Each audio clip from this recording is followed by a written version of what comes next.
I'll project until it comes on, and then we'll slow down in the afternoon. I'm Colin, the director of the Morgan Library Museum. It's a pleasure, as I was saying, to see so many 18th century enthusiasts and scholars. Claude Gillot, Satire in the Age of Reason, as everyone who knows, is a long-awaited and beautifully executed exhibition organised by Tonkovich, with great deal of support from colleagues and institutions, notably the Louvre, which has made an exceptional loan of paintings, of painting and Mariette's wonderful drawings, and really without whose cooperation this exhibition simply would not be possible. Many people have supported the exhibition. I just want to mention the Florence Gould Foundation, which maybe 5 years ago made a grant that enabled us to really envisage doing this exhibition as thoroughly as we could, with a very fine accompanying monograph. I'm going to say a couple of words about Gilo and why it's timely and important that this exhibition could take place. In a way, Gilo falls somewhere between the Goncourt's view of the 18th century, where you would have thought he might have been included in their pantheon devoted to great artists, particularly great draftsmen. But of course, in the Goncourt's writing, he appears most interestingly and not only really as Watteau's teacher. And Edmond was quite critical of an artist who he felt was unable to divest himself of the dryness of the engraver, and so not an enthusiastic response to Gilot's drawing, which is surprising. And then in the later 20th century, with what I would call the Artena school of a wonderful school of art history in France, where now it's very loud, where history painters, particularly the generations of artists trained in a way from the early days of the academy right through to David, the students, the teachers, the professors, in a way that was another drift in scholarship in which Gilo fell through the cracks again, even though, as we know, his Morceau de Réception was a large and ambitious religious painting. And so the opportunity to bring together some of his most important paintings, but above all, a selection of drawings in different forms, for different purposes, but stunningly, the group of finished drawings in rosaille that line a wall with Mariette mounts that is one of the highlights of the exhibition. And this is something I think that we can really make a contribution of introducing Gilo again, of creating a solid monograph in English, and it will be in French, that can sustain further work, but also the pleasure of introducing a larger audience to someone who they've never heard of. And we're seeing this with our visitors who come to the exhibition, and once you enter into Gilot's realm, you're seduced, and people are laughing and amused and enchanted. And Jennifer, it's been a wonderful project. You are not the only begetter, you are the principal begetter of the project, and I'm very pleased that we had the support to be able to bring a group of eminent 18th century scholars to talk about the work and to entertain us this afternoon. So with that, I'll pass it to Jennifer. Thank you.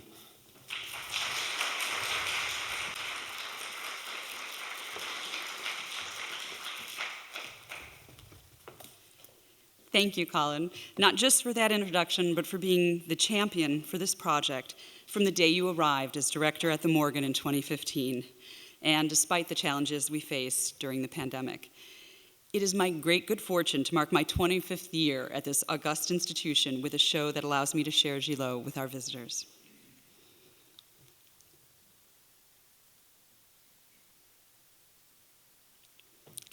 The wonderful thing about exhibitions is all the new observations you make when the works are gathered together and you can finally see them in person. It's also one of the most frustrating aspects since the publication is already out and you always wish you could make a few more changes. But my hope for this exhibition and the one mounted by Xavier Salmon and Hélène Mayer this October at the Louvre is that it will not only delight and engage the public, but also entice the next generation of scholars to devote their attention to the many artists active in Paris outside the Academy circa 1700. My aim today is to share with you some new insights that have come about since the show opened, and to identify avenues of inquiry into Gillot and his contemporaries that might further enrich our understanding of artists with idiosyncratic careers. The exhibition seeks to introduce Gillot as an inventive artist who made a substantive contribution to the development of the genres that would become emblematic of the early 18th century in France.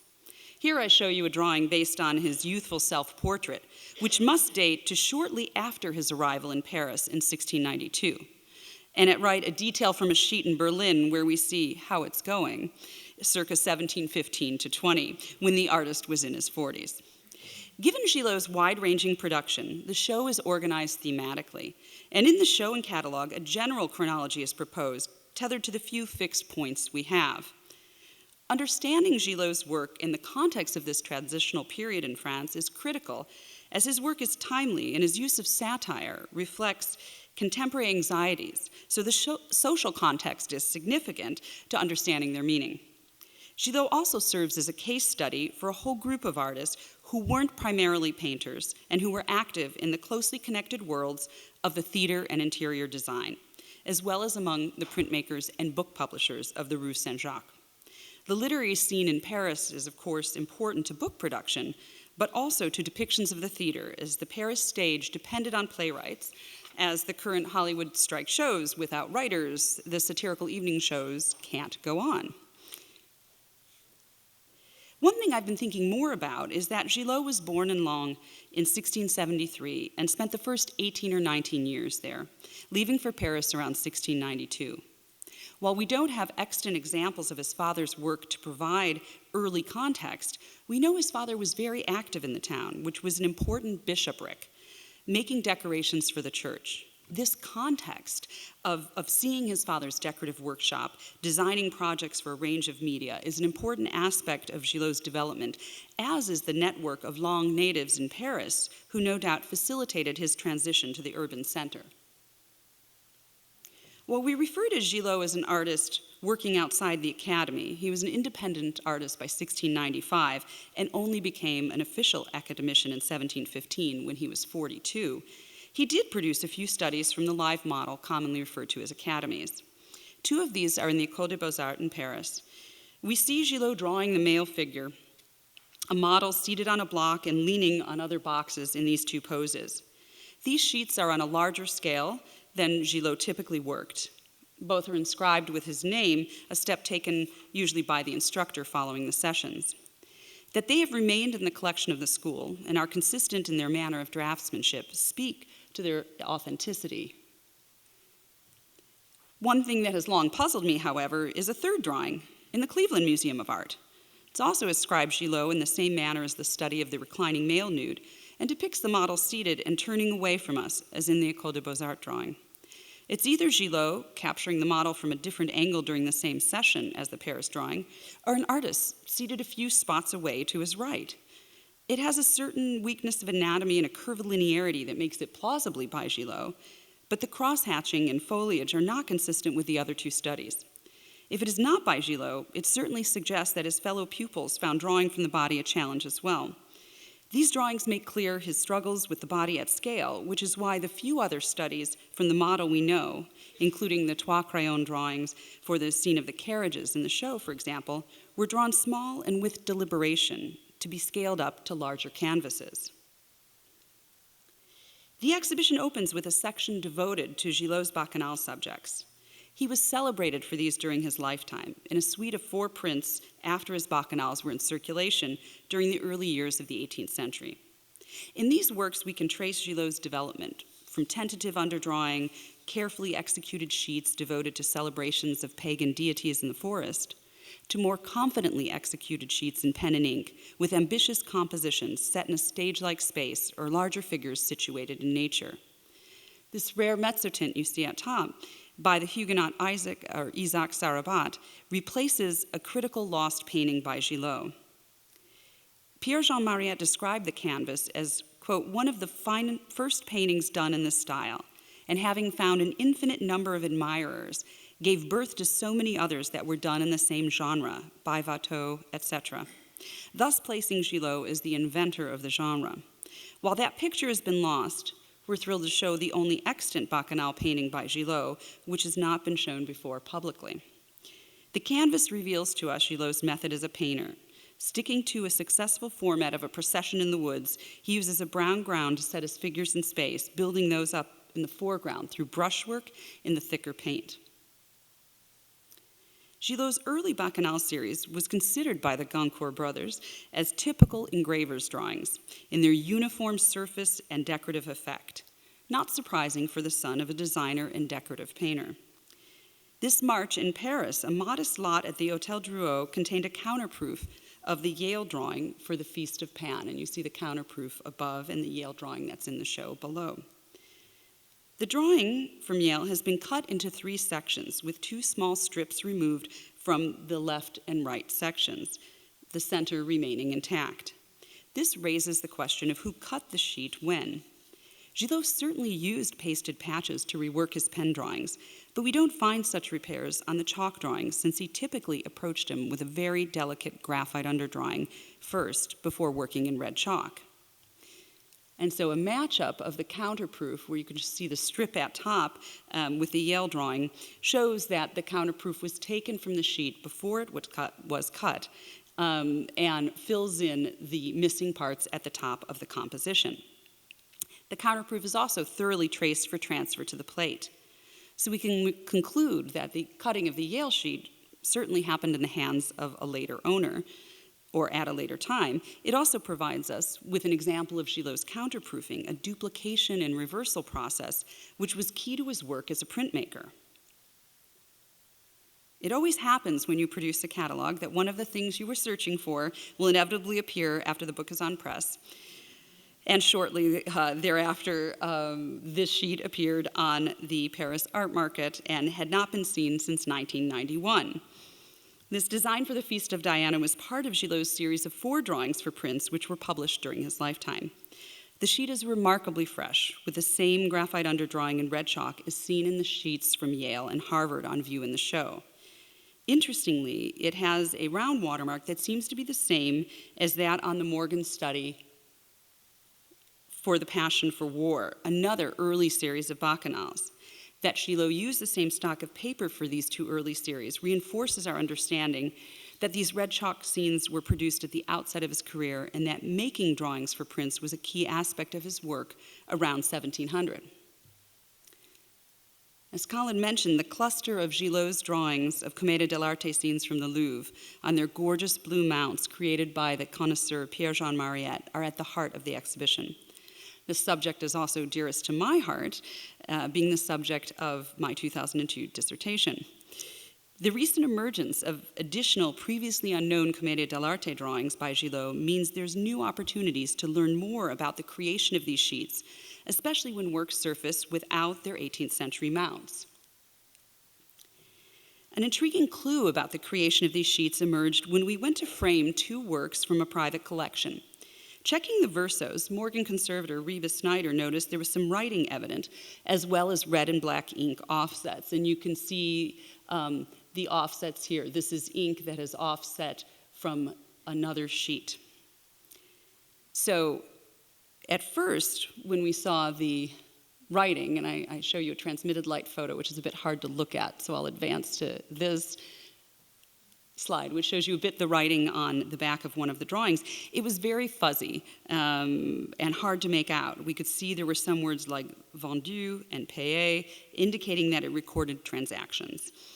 Reba took a closer look and could see that while the writing was on the verso of the sheet, the drawing, in fact, had been lined, and it was on the lining that the offset of the red ink and wash was found. So I was able to identify the work that produced the offset on the dual scene. So you have this drawing, and you can see here is if you turn it over, here's the back. I've then reversed it to match the orientation of the drawing, which caused the transfer. So you get a sense that you have a first drawing, it's lined, and then it's put on top of a wet sheet, and this is the wet sheet, which is actually one of my favorite drawings, with Harlequin among the stalls of the Saint-Germain Fair. The other sheet The offset contains a scene that includes a lot of common elements. And I know I've seen it somewhere but haven't remembered, but you can see Harlequin in a judge's robe here, and a figure at a table. And I'm just giving an example of some other scenes that, it's kind of a common trope, Harlequin in the judge's robes, but a figure at a table as a notary, and here we have Harlequin again in that same sort of guise. For so much ink and wash to offset onto the lined verso of the drawing above, the drawing itself was likely still wet, with particulate suspended in the inks and washes, which means that the lining would have been done by Gilo to reinforce the sheet he was working on before the drawings were stacked. It seems rather unusual, and we haven't quite figured out if this is part of his process, because so many of the Commedia dell'arte scenes are already laid down to 18th century mounts, so we can't see the backs of them. And I think it's really important to look at the creation of these sheets, this thin paper and it being lined, to understand a little bit more about how these sheets developed. And we sort of look at their small scale and think they were probably, could have been in a sketchbook or in a format, obviously, where he's finishing them and placing them together, which would reinforce the idea that they're rapidly drawn, and many of them around the same moment. It's worth noting that the two drawings and the two works producing the offsets were all in the collection of Princess Murat in 1942, and likely had remained together as a group since the 18th century. If you'll forgive me a brief aside, I want to mention that among the most important collectors of Gilot's drawings during the heyday of awareness of his work as an artist in the 1920s, thanks to the French scholar Émile Dacier, Princess Murat stands out. Born Cécile née Delchingen, she married Joachim Napoleon Murat in 1884, and they lived in the Hotel Murat on the Rue de Monceau. It was a veritable palace, decorated in the white and gold style of Louis XVI. There they threw masquerade parties in fancy dress, hosted concerts and theater performances. Their salon could accommodate 1,800 people. Cécile was the sister of Violette née Delchingen, who was a patron of Stravinsky and Jean Genet. Lest the fancy title and elegant setting make the princess seem too precious, the Chicago expat Chips Channon, who was immersed in Parisian society, observed in an entry of August 17, 1918, and I quote, "These large vulgar Murat women drink like Poles." A sizable portion of her drawings collection was sold in 1942 when she was 75, 18 years before her death at the age of 93. The grand building was demolished months after her death, but it speaks to the lasting lure of the taste for this moment and for drawings associated with the period of Louis XIV, and that for 2 centuries, Gilot's work was very closely associated with this moment in French history. I've mentioned the incomparable Émile Dacier, and it's true, when you start working on an artist, you can be aided or impeded by those who have come before you. It's been my great good fortune to have embarked on my thesis in the 1990s when Paulette Chonet, who you see it right, prepared a small exhibition in Gilot's hometown of Langres that was accompanied by an excellent catalog in 1999. Our work on Gilot was hugely enabled by the brilliant 1930 Catalogue raisonné of prints by and after the artist by the expert Bernard Populus. It's remarkably thorough in its cataloging of prints, even if our view of Gilot has changed and a number of the painted works Populus accepted are now known to be by other artists. As it turns out, given the large number of proof states of prints that must have been among Gilot's estate, we're discovering prints unknown to Populus and expanding our understanding of Gilot as a printmaker, which is itself a bit confusing because the majority of prints after Gilot's work were made posthumously. The curious thing is that very few prints were completed and in circulation during his lifetime. At the time of his death, his studio contained many etched plates from which proof impressions had been taken, but which had not been completed with engraving and lettering. These plates, and also proofs, were acquired by dealers and printmakers, such as the Audran family and Gabriel Uquier, and the enormous popularity of the artist's printed work suggests in the decades after his death, many albums were compiled in Paris. And here's an album that's in the show that the Morgan bought in 2019 from the same moment in the 1740s where these print albums were being assembled. And this was acquired by the Duke of Newcastle. It contains a proof state of a previously unknown Commedia dell'arte print, a second proof of this unknown print is in the album of the Fitzwilliam Museum, also likely assembled in Paris in the 1740s and acquired by Viscount Fitzwilliam in 1811. The vignette in the proof shares some elements in common with a number of scenes, including the character seated at a table with a quill, Harlequin in the role of judge seated on a dais beneath a drape of honor, Punchinello as a sort of armed bailiff, and a woman brought before the court. And I just show you one Commedia dell'arte drawing that recently came on the market that has echoes of this same type of prisoner scene. In fact, the figure you see at right, who's got his hands tied in the drawing, is also got a rope around him in the proof impression. I look forward this summer to reading the plays again and trying to identify these specific scenes, but I also think that there is something rather puzzling about all of this unfinished material in Gilot's studio, these etched proofs of a largely completed scene. It's obviously almost fully executed. It begs the question of why Gilo never published the print or handed the plate over to an engraver to complete with engraving and publish. So I think there's a lot about his printmaking. While the prints have been identified, we don't really understand how this worked also as an economic enterprise for Gilo.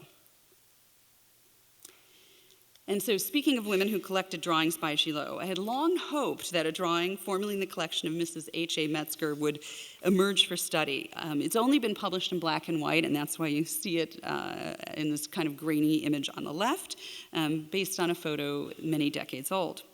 It's a type of drawing that's quite rare, a study of two figures on the stage, in this case, the captain and mezzotint, which is a format found in contemporary theatrical prints.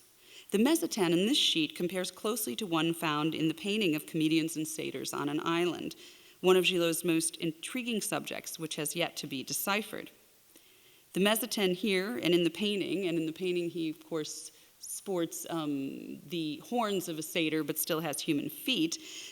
He's more fully realized in the drawing, and his costume is really consistent with that type of mezzotint, but different than the character is seen in the Commedia dell'arte scenes.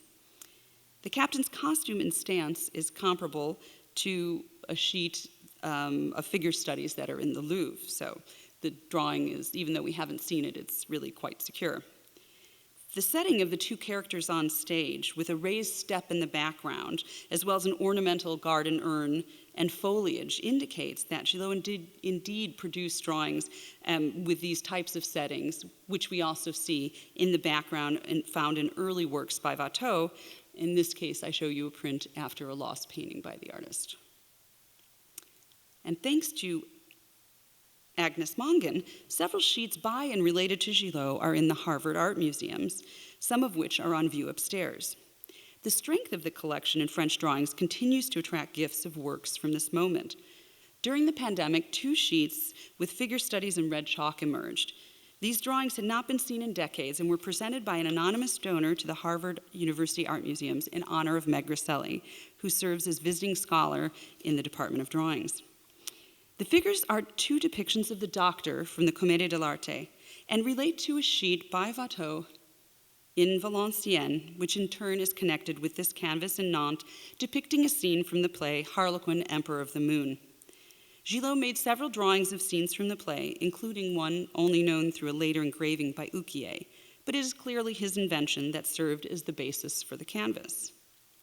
The Valenciennes sheet shows Watteau developing larger-scale detailed studies of the Doctor, as seen in several of Gilot's compositional drawings.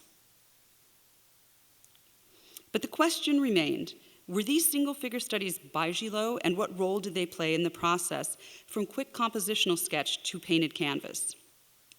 I was finally able to look at the sheets in January, along with Hélène Mayer, and we concluded that they're copies after the figures found on Watteau's sheet of studies. The copyist who made these sheets was talented. He synthesized the head of the first figure on the Valenciennes sheet with the body from the second, so because this head is unfinished. So he's taken the body, as he proffers the letter and holds his hat, but he's used this head to kind of complete the figure. For the Doctor, so for this one, it's really a synthesis of these 2 figures. And then for the Doctor with his hands on his hips, the copyist followed the lines closely, though some misunderstood passages give him away. And so if we look closely, some of the details of the initial drawing by Watteau and Valenciennes, you could see that there's a little bit here misunderstanding how the sleeve works and how this cape, which has a sort of clear form here, just becomes a sort of ballooned part of this large area of fabric. The pages are skinned on the verso, indicating they were probably mounted in an album. And there's a sort of phenomenon of albums with red chalk single costumed figures at this time. And while not drawings by Gilo, these two sheets belong to a larger group of figure studies, long compiled and recently expanded by Martin Eidelberg, many of which are the work of another character in the orbit of Gilo and Watteau, named Jean-Jacques Spude, or Spued. As any visitor to the exhibition can see, there is still much to be learned about Gilo as a painter, the activity in his workshop, the source of his commissions, and the function for such large canvases as the scene of the carriages. A painting that emerged on the market a few years ago in a ruinous state, in which I have not seen, is a depiction of Harlequin as a hunter, accompanied by Perrault. We see Harlequin on his donkey. They're holding a rabbit, accompanied by Perrault with his rifle and the hounds, and then a group of putti with these little gray wings in front. The scene uses characters familiar from Gilot's work and suggests a burlesque on the hunt theme, an activity that was on the rise among the bourgeoisie with growing popularity of long guns. And of course, almost all such vogues were fodder for the comic stage. This is merely to say that more evidence of Gilot's work as a painter, even copies after his work, may be out there, and that there's much yet to be done to make sense of them.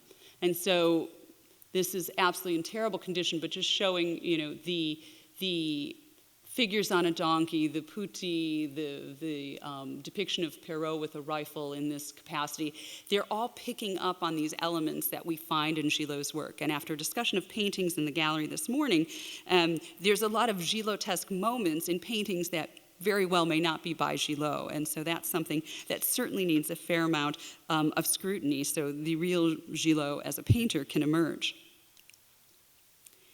Another aspect of Gilot's ties with the theater abounds in unresolved questions. His work as a costume designer. We have many sheets with ideas for costumes, but not single sheets inscribed with fabric or color notations. But we know that Gilot researched historical costumes as he worked to generate ideas for garments worn in plays and operas containing non-French themes.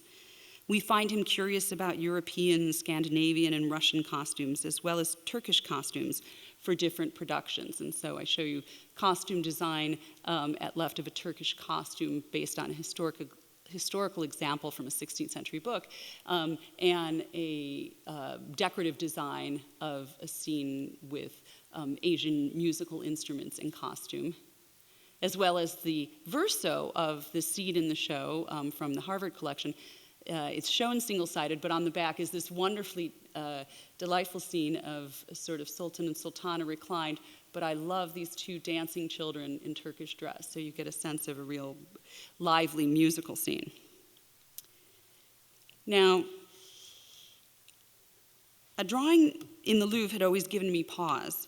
It is drawn with a very delicate pen, almost mincingly, but looking at it again earlier this spring, I really do think it is by Gilot, and I think here he is obviously looking to other sources, as he does with his costume studies. Could the hesitant style place it early in Gilot's career, suggesting an interest in China, which would, of course, begin to flourish and come to form an important genre in the 18th century?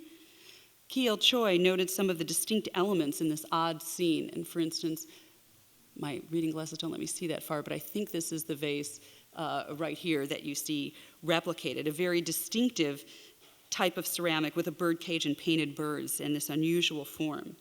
On the pile of weapons in the foreground, we see a Japanese war sign for directing troops of this sort.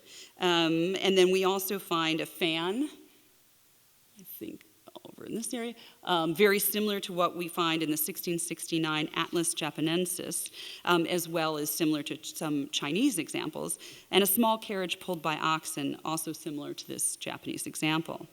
A cluster of musical instruments is placed in the foreground. We seem to be witnessing a display of weapons and spoils of a conflict that's also redolent of a reception scene. We know that between 1708 and 1715, Watteau developed a series of decorative panels for the Château de la Muette that embraced Chinese motifs. And it would be interesting to grasp how Gilot's interest in Asian culture relates to these explorations on and off the Paris stage. I was incredibly pleased also to include in the show Gilot's drawings for an almanac or calendar page from 1710 depicting the impact of the brutal winter of 1709, as well as a drawing and counterproofed and embellished proof states of his calendar page devoted to the evils of speculation from around the same time. Almanac pages were intended to be timely and engaging and provide us with a few fixed points in Gilot's career, though no examples with calendars have survived.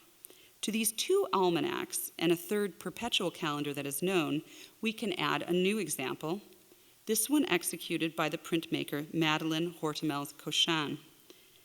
Turner Edwards, who's recently published his research on the Cochin publishing house and has cataloged over 150 of Hortemels Cochin's prints, had seen a partial print in the BNF, but it lacked the lettering. I found a proof of the full print in an album acquired by the Viscount Fitzwilliam. It's an almanac page with these two curious decorative motifs in the empty space where the calendar would appear, so their purpose is not quite clear. The print celebrates the peace achieved between England and France in 1714 at the end of the War of the Spanish Succession and preceding a more formal alliance that would be established in 1716. Hortemels had married Charles-Nicolas Cochin the Elder the previous year, and the marriage contract, which was recently discovered by Turner, was signed by Gilo and Watteau, among others, from the Rue Saint-Jacques community. The almanac page was sold at Cochin's shop on the Rue Saint-Jacques au Mécénas. An allegorical figure of peace is seated among tokens of wealth and abundance, with radiant laurel branches and a crown and fleur-de-lis at the center of the page. At left, discord is being punished. The print was not known to populace and is exceptionally rare. Hortemels Cochin did not record that it was the invention of Gilo, although that seems evident from the figures and the iconography, as well as the presence of the proof among prints by Gilo in the Cambridge album. The page can be added to the evidence of Gilot's engagement with contemporary events. It also shows that he did not work exclusively with the publisher Rochefort or others, and that he would have no doubt realized some profit from the Cochin sale of the print. It may come as a surprise that the majority of Gilot's surviving drawings relate to his work as a designer for interiors. We've included a sampling of these works in the exhibition. Despite these many studies for tapestries, panels, ceilings, ornamental moldings, and the like, we do not have a single surviving interior or example showing Gilot's designs as realized, which is why Xavier Simon's talk, putting Gilot's design work into the context of his contemporaries, is essential to understanding how the world of decorative interiors functioned at the time. The Hortemels Almanac page makes clear that peace was an important theme to Gilot. This may allow us to date a few more works to the years around 1714. I was delighted to find at the start of the Fitzwilliam album a set of 4 prints by the Comte de Caylus, reproducing Gilot's designs for tapestries, including one after the Louvre's drawing for an allegory of secrecy and prudence. I knew of the group from Populus, but had never seen the prints together before. As a series, they suddenly made sense, along with the Hortemels Almanac page. First, we see the Louvre's drawing for secrecy and prudence. A tracing is in the albums from Claude Audran's shop in Stockholm, and we see the corresponding print by Caylus. Other prints in the series include an arabesque with Mercury and Minerva, suggesting an allegory of wisdom, reason, and strength, and the presence of Minerva with her sword and shield, and divine intervention with the presence of Mercury, who mediates between gods and mortals.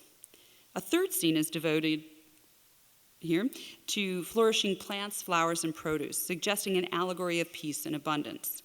Curiously, both prints have a dark background, opposed to the light ground found in the print after the Louvre sheet. The 2 female allegorical figures from the Louvre sheet reappear on the last of the prints, this time with a dark ground. Here's a closer look. They're positioned flanking a globe with laurel branches forming a backdrop. The figure representing secrecy holds a flagon, while Prudence brandishes a mirror and caduceus, suggesting an association with rhetoric and logic as well as prudence, also seen in the Louvre drawing. Mercury's caduceus appears below and the royal crown above. This collection of motifs suggests that the series can be associated with the newfound peace, which coincided with the end of Louis XIV's reign and the start of the Regency, and with the idea of heralding a peaceful and prosperous reign. A small and choice selection of Gilot's work depicting contemporary activities enacted by rural workers and urban elites, as well as scenes of mythological subjects and costumed musicians set in nature, raised many questions about his role in the development of the outdoor scene of leisure, commonly called the fête champêtre. That the Louvre drawings, with their costumed couples making music in a bower, relate to the writer Hudard de la Motte's revival of the eclogue and the importance of pastoral interludes on the French stage, provides a context for interpreting some of these sheets. Gilot's reflection of contemporary anxieties over crossing class boundaries, which we've seen in his almanac prints devoted to speculation, is also at play in these scenes of class-appropriate comportment. That a selection of these scenes were etched by the polymath Comte de Caylus suggests the intellectual pleasures afforded by this series to those in the know. Intellectual pleasures aside, among Gilot's subjects are several scenes of more physical pleasures, namely dining. We know he was a lively dinner guest himself, and that in the hands of the next generation, the luncheon scene becomes a staple motif of the early 18th century. In this, Gilot was part of a larger trend that merits more attention. Dining, conviviality, and sociability were increasingly depicted by artists, especially those involved in the literary scene in Paris around 1700. Intriguingly, some of these depictions were by the painter-turned-playwright Jacques Autreux, suggesting the literary and performative appeal of capturing friends enjoying a meal. Others are not solidly attributed, and some reflect a more broad phenomenon, like with scenes of fairground theaters, by such artists as Peter de Angelis, a Dutch-born painter who lived in Dusseldorf, France, and England. De Angelis made key contributions in the 1720s to the development of the English conversation piece. While Gilot's oil sketch and drawings reflect both social activity and also theatricality, it's not yet understood how these early efforts fit into the larger taste for such scenes, which blossomed in the hands of younger artists. In closing, I cannot neglect to mention that a secondary theme throughout the show is the relationship between Gilot and two young artists who we know from contemporary accounts worked closely with him during the early years of their careers, Jean-Antoine Watteau and Nicolas Lancret. This subject will be the focus of the panel at the end of this afternoon, which will make clear that this exhibition is not the last word on Gilot, but the start of a larger conversation about the Paris art world at the dawn of the 18th century. Thank you.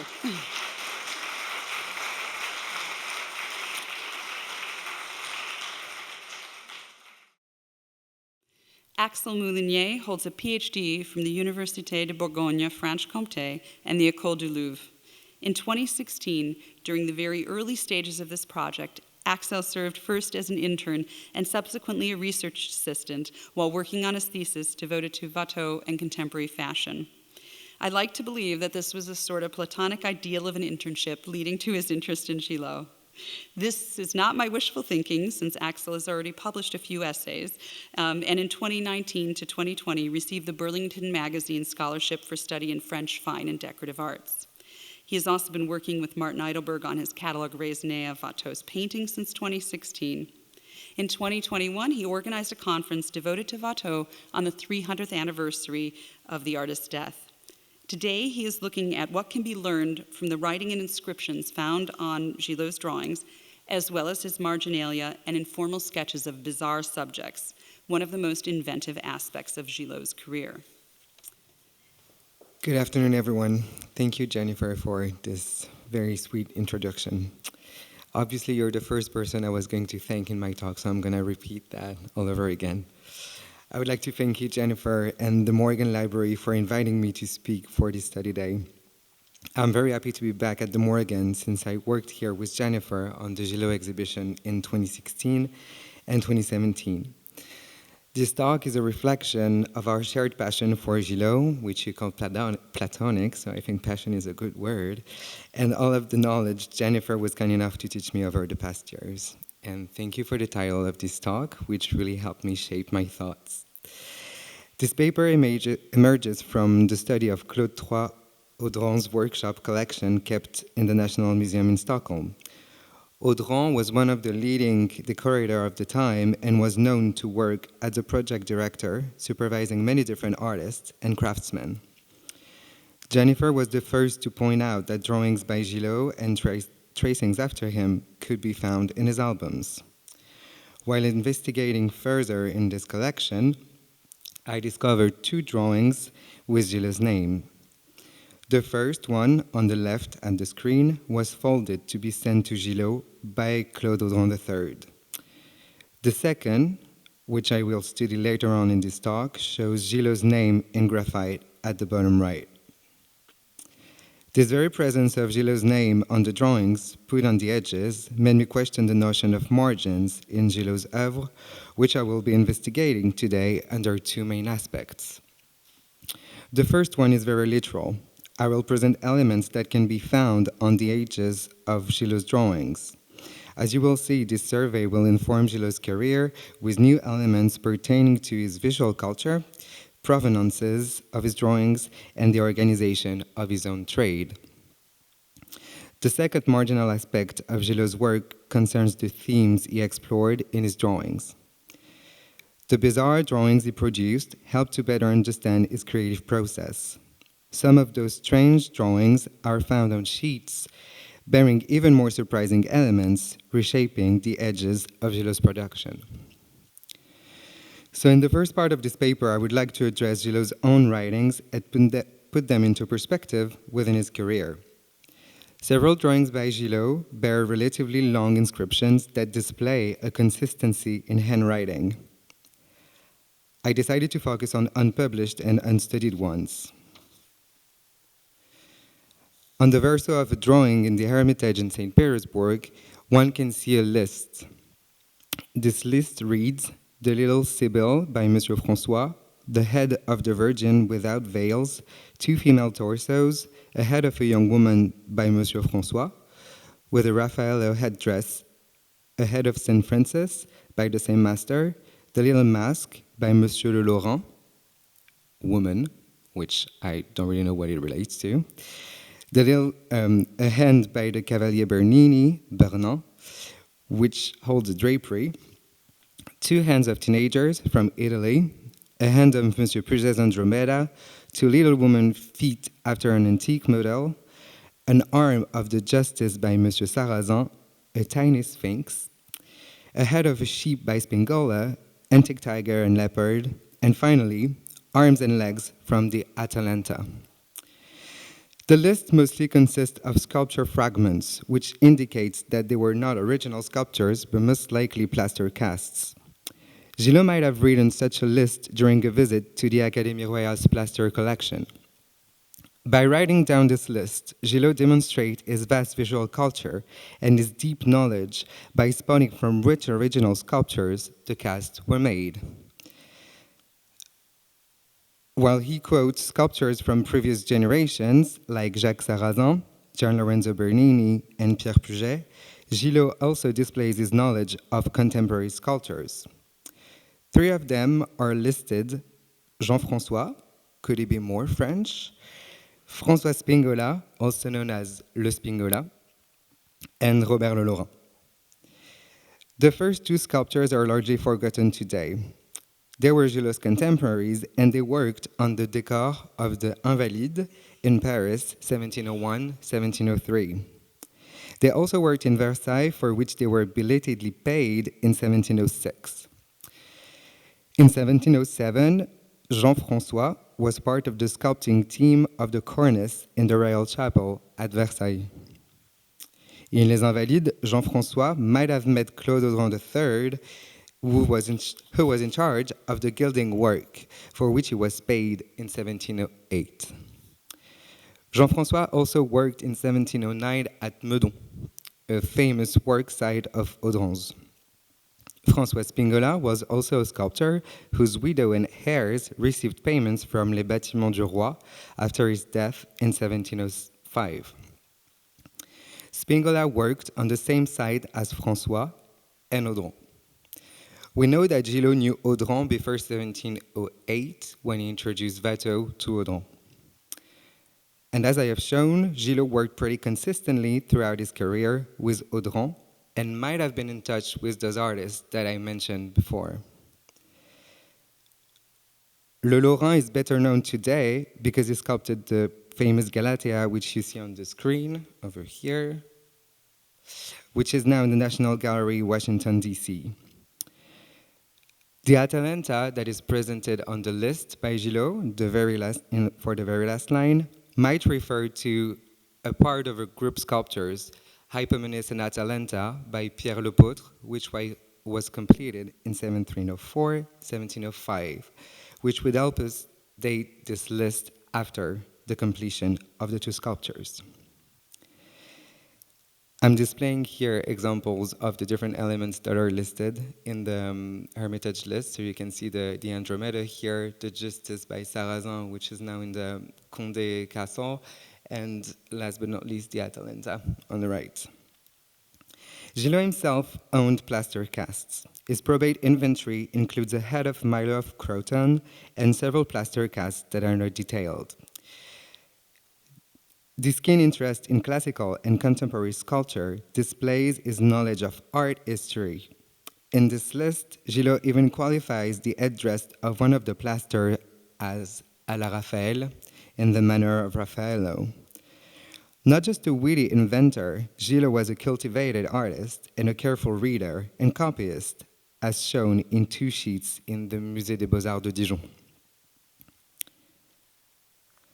Following up Jennifer's demonstration about the different Japanese prints that Gilo used to create the drawing in the Louvre, these two drawings are organized in the same spirit.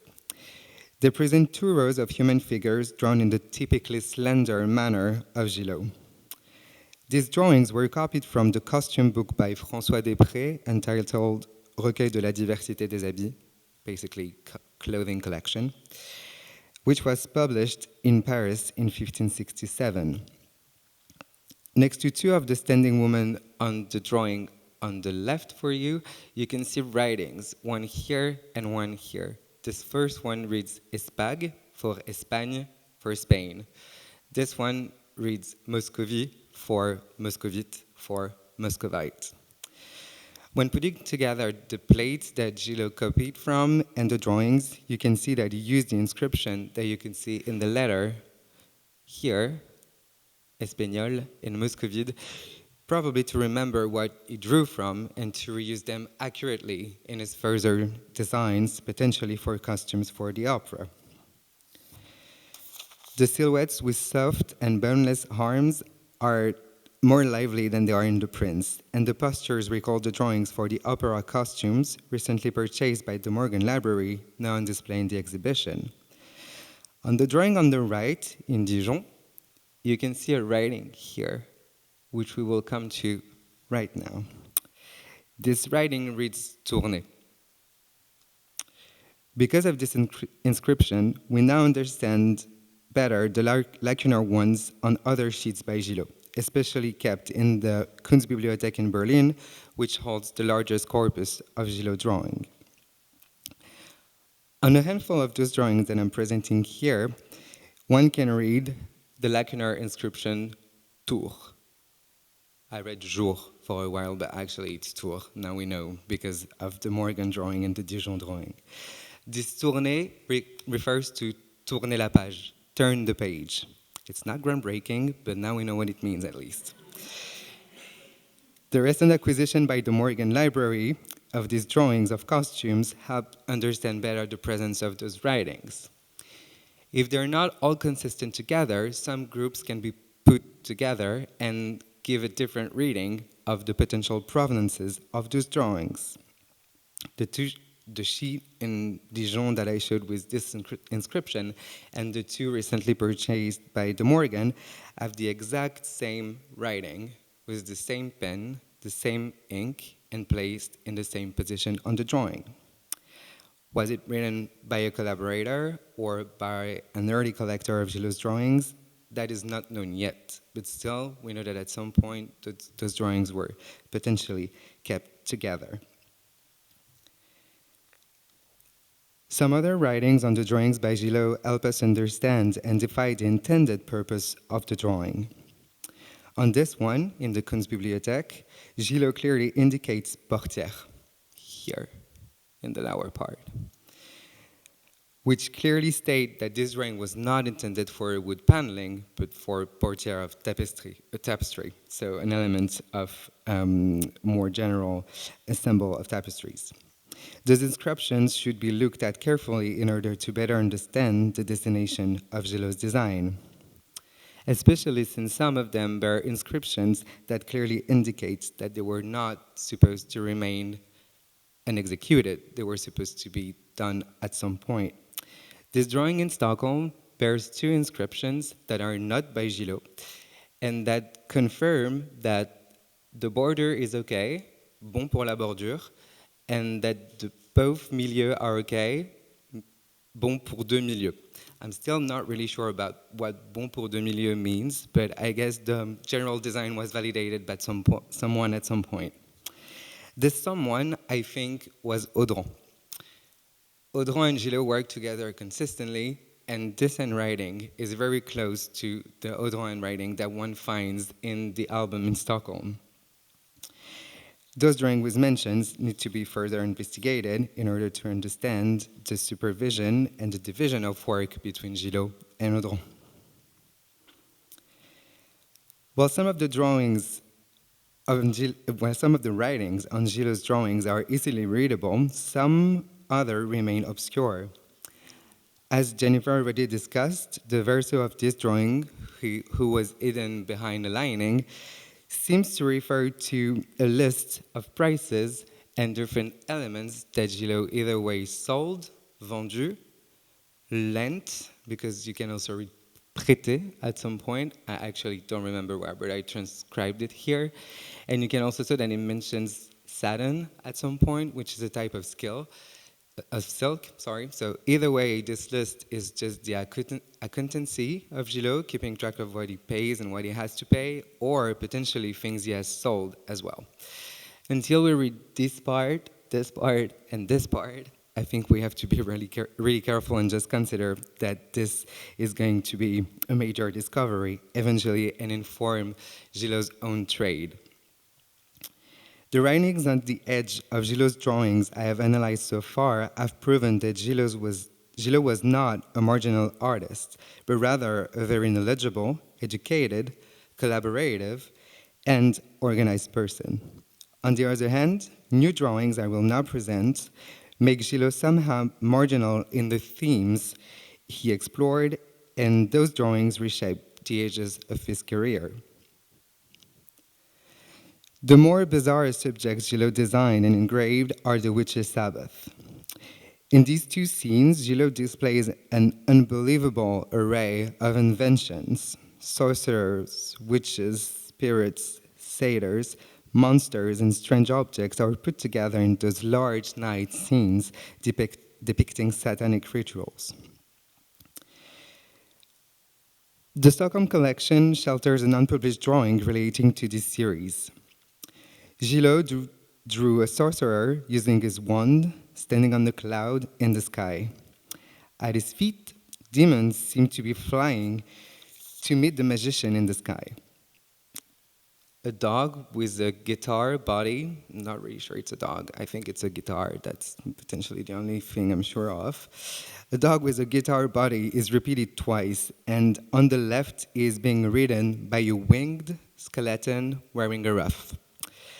On the right, a hybrid of what seems to be a boar and a possum, or maybe just a porcupine, suggestions welcome, is ridden by a monkey. This drawing echoes a very peculiar one in Sacramento.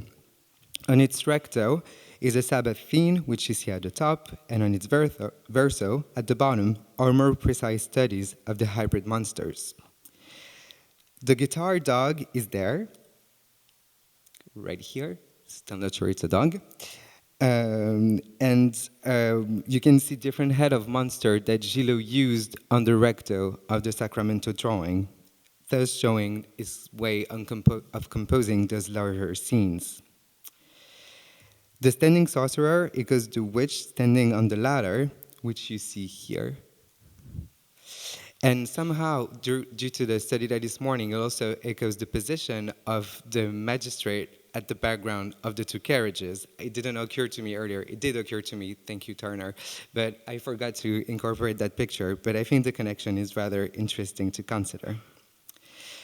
A second drawing in Stockholm, which I have shown earlier on my very first slide, connects Gilo to bizarre subjects. The attribution was somewhat made easier since at the bottom right, here, there's an inscription, not a signature, bearing Gilo's name. Besides the inscription, the style of this weird scene clearly indicates Gilo as the author. On the left of the sheet, a satyr dressed as Pierrot is showing a Cupid satyr what seems to be a canvas. Cupid is putting his spectacles on to take a better look.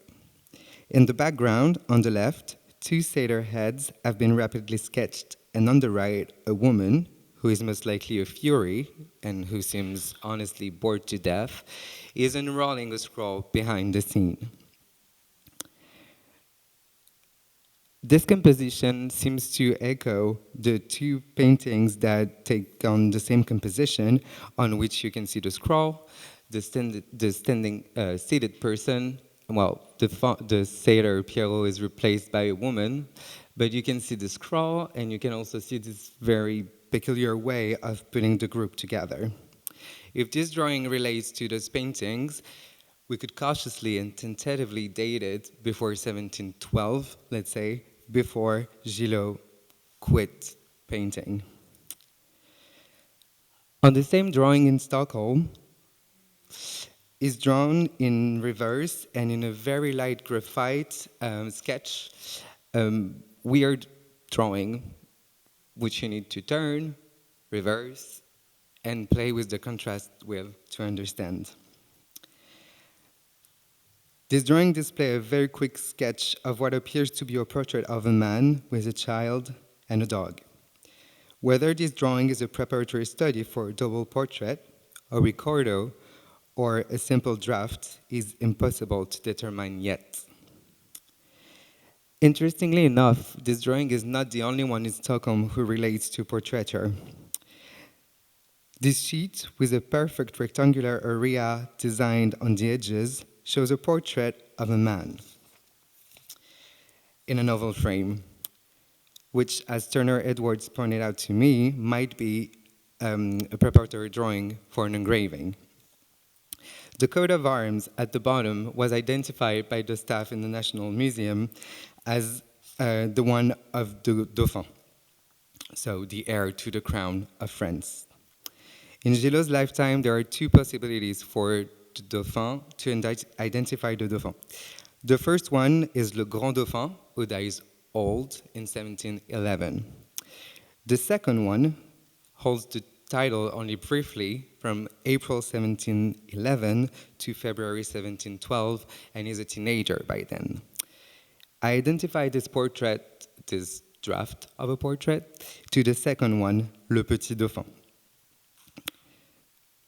This drawing would then date to 1711, 1712. Furthermore, circling back to my first argument, the verso of this drawing bears an inscription which the end of reads no other name than Gilo's. As the saying goes, the devil is in the details. With Gilo, the devil is not only drawn flying a dog with a guitar body, but also in the transcription of the writings that pepper their margins, which evidently still have more secrets to be deciphered. Thank you.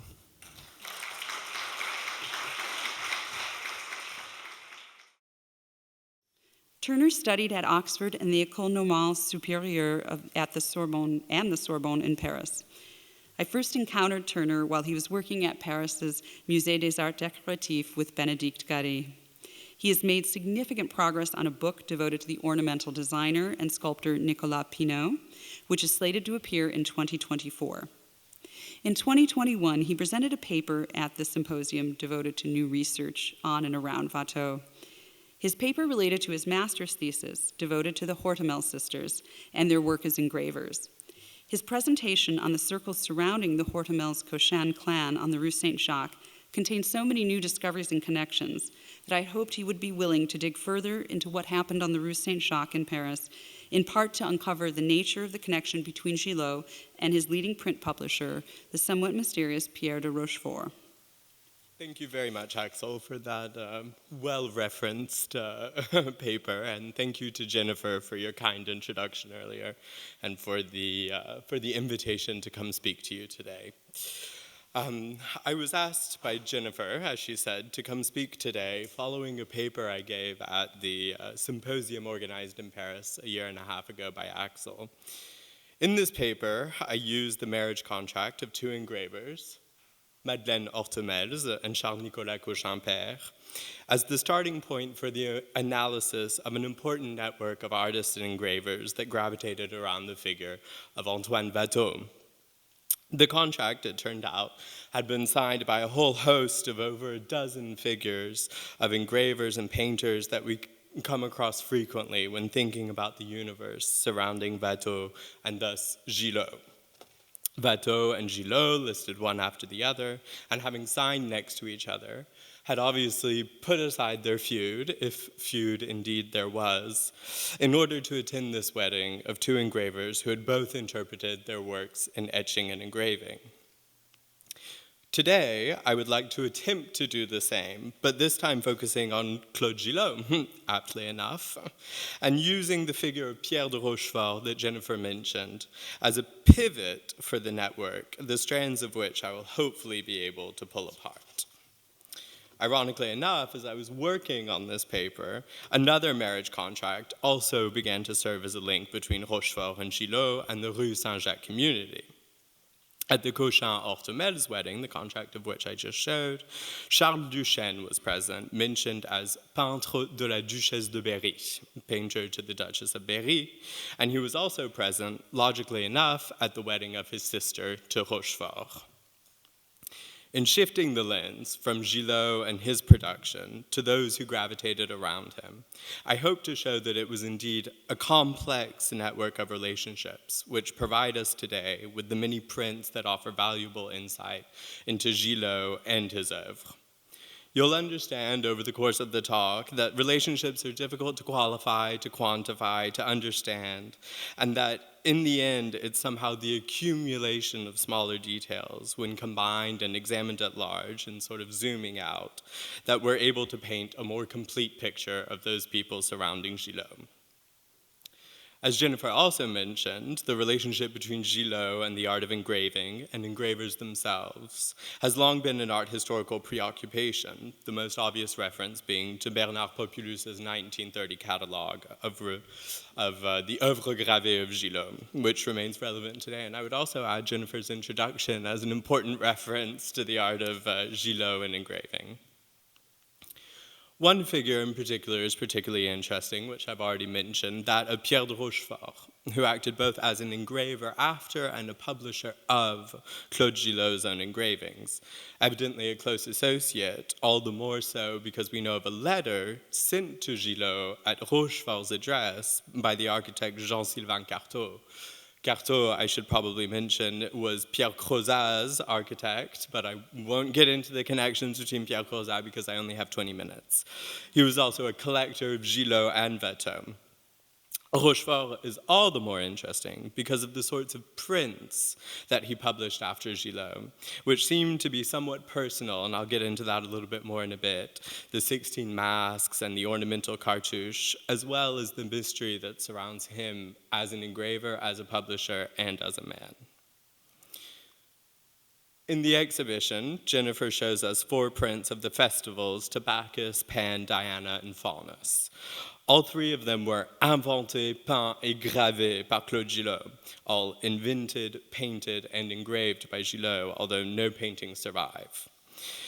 But they were published on the Rue Saint-Jacques at the Palmier by Rochefort himself. Interestingly enough, it's the only instance of Rochefort's address in which he's also referred to as graveur, as an engraver, so not simply a publisher. In addition to publishing prints done by Gilo himself, or after Gilo, Rochefort also engraved compositions. Here we have the frontispiece to the odes of Oudard de la Motte, Antoine Oudard de la Motte, published by Grégoire Dupuy, and this is consistent whenever I talk about this circle. Dupuy was present at the Cochin-Orthemel's wedding in 1713. This print was published as a frontispiece in 1711. Gilot's drawing style here is perfectly discernible, and the figure of poetry at center standing is not unconnected, I feel, to the allegory in the calendar page by Madeleine Orthomels that Jennifer showed in her introduction. Oudard de la Motte is also an important figure in my talk today, as you will learn in just a few minutes.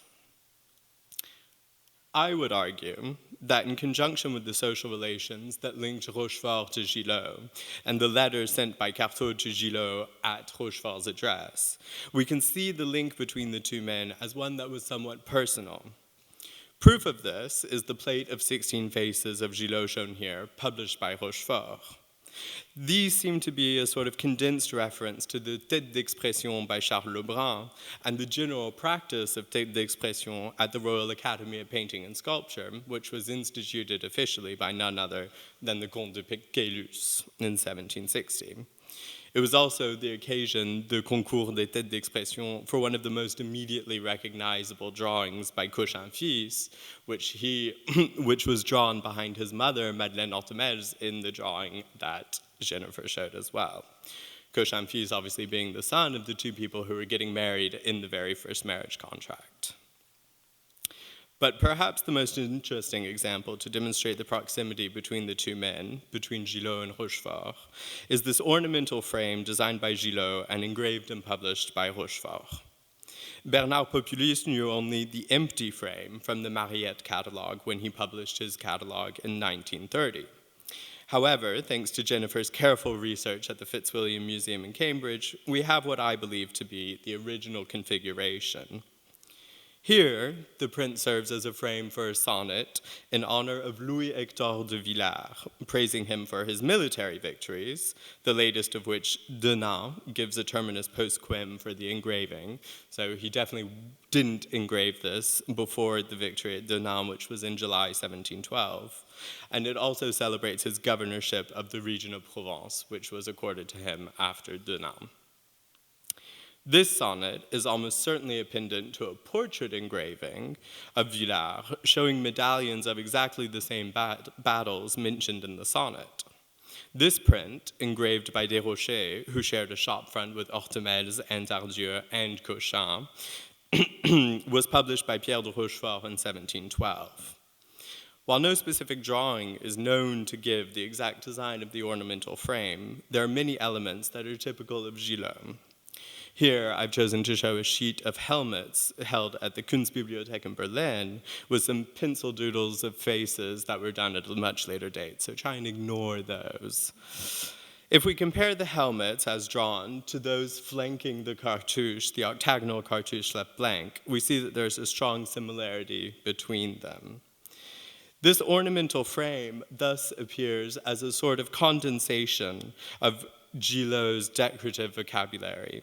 And without a preparatory drawing, it seems within reach to see this as an advertisement done by Rochefort of Gilot's ornamental style. This advertisement was obviously quite successful because at least 4 different printings of the plate exist. Here, it serves as a frontispiece to the monographic album constituted by Pierre-Jean Mariette for Eugene of Savoy, now held at the Albertina, in which the contents of the frame have been covered, cutting off the ornaments below. Let me try and use this laser pointer to show my nice and blurry image. There we go. So you can see it's been cut off there. Let's move past that. Here, a cover to a manuscript for a musical score of Les Indes Galantes by Rameau, dating to at least 1743, and possibly as late as 1757. Here is the justification for what I said about the sonnet sheet being the original printing of the plate. If we look more closely at the border, we see that none of the ornaments have been cut off, here, for example, but small engraved lines from the sonnet are visible below and above. So obviously, the covering up of the central plate has been a little less successful than in the Albertina example. The same is the case on this other frontispiece, again for a rameau ballet. This ornamental frame was obviously very successful and continued to be printed from the original plate for many years after both Gilo and Rochefort's deaths. However, Rochefort did not simply collaborate with Gilo. If we go back to the marriage contract showed at the beginning, at which Gilo and Watteau signed their names, there was a whole host of other painters, including Louis de Boulogne, Nicolas Bertin, and Alexis Simon Belle. One print project in particular brought Rochefort and another attendee of the wedding together, Pierre-Jacques Cazes. This is the description of the Abbaye de la Trappe, printed by Jacques Colombat in 1714, but evidently prepared many years earlier, the plates being signed January 1708. Here, the frontispiece after designed by Cazes, engraved by Rochefort and published by him as well. These prints were bound together into books along with the text in a sort of luxury edition, but also evidently sold piece by piece by Rochefort on the Rue Saint-Jacques. We now know that Gilo was probably evidently initially intended to give the design for the frontispiece, thanks to the drawing that you see at my right. But as Jennifer convincingly proposes, it seems that he was booted off the project because it was insufficiently deferential to the monarch at right. The monarch looks more like my current monarch. This series was dedicated to the Trappist Abbey, famous for ciders and draconian asceticism, a few hundred kilometers from Paris, and apparently a favored retreat for those looking for COVID lockdown conditions. One such resident who wanted to take up orders but was discouraged by the abbot in charge was Antoine Houdard de la Motte, who we saw before.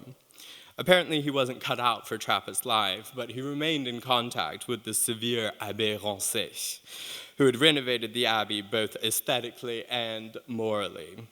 As Jennifer suggests, it may have been him who indicated Gilo and Rochefort as potential collaborators for the series. This series of prints, along with the text written by Frère Pacôme, included a detailed plan of the abbey at right, 4 architectural views of the buildings, but these are extremely dry, not very pretty, and I won't be showing them to you, and 8 scenes of important moments in the abbey's history, here the foundation of the abbey, all engraved by Rochefort, but without any reference to the creator of the original drawings. In fact, the original drawings were not drawings, but as Frère Pacôme confusingly says, they were peintures en soubassement, sort of base paintings. It's as confusing in French as it is in English. This print series was, in fact, an accompaniment to a scale model of the abbey presented to the king with painted pictures around the base. Here's an extremely basic proposal of what such a base may have looked like, with the plan of the abbey standing in for the relief plan that would have been done. Our current question is now who painted these scenes and thus gave the models for Rochefort's engravings. Jennifer has proposed that it may have been Gilo, which would make sense given his initial design for the frontispiece, and would also explain why they might be unsigned, since he was booted off the project. For the fun of it, I'm proposing that it may have been Cazes or even Rochefort, who did indeed draw, who may have provided the images. But it seems that these engravings done in 1708 were actually done at the very beginning of the process, before the model, which could often take years to complete, had even been started, and thus the painting's not even done yet. What I would now like to propose is that the meeting with Gilo, which seems to have happened around 1707 for Pierre de Rochefort, and maybe even earlier, and his integration into a wider network of Rue Saint-Jacques engravers, publishers, printmakers, was a turning point in Rochefort's career. His early years were occupied both with his work as a graveur de l'Académie des Sciences, engraver to the Royal Academy of Sciences, a position from which none of his prints seem to survive, and the engraving and publication of print portraits mostly. Here we have the Jesuit predicator Louis Bourdaloue, namesake of the French portable toilet, published circa 1704. Here, Rochefort is already publishing prints, but from an address different to that to which Cartot's letter was sent, à l'image Saint-Antoine. Here we have another portrait, also demi-fin, so sort of half-good, of a priest, which was engraved by the same Desrochers who engraved the portrait of Hector de Villars, published by Rochefort in 1712. And finally, a reproductive engraving of a painting by Jean-Baptiste Oudry. The potential original for this painting reappeared on the art market in 2001. Here, though Rochefort is the engraver, his address, which you might see here, has been erased. And I would explain this by a sale of his plates after his death. And we see a lot of his plates being republished without addresses or with different addresses. Around 1714 or so, after his collaboration with Gilo had started, Rochefort published a demi-fin series of prints, which were copies made by Charles-Nicolas Cochin-Père after plates engraved by Sébastien Leclerc, perhaps one of the greatest engravers of the 17th century in France. Cochin was, in fact, in possession of many of the copper plates left behind by Leclerc at his death in 1714.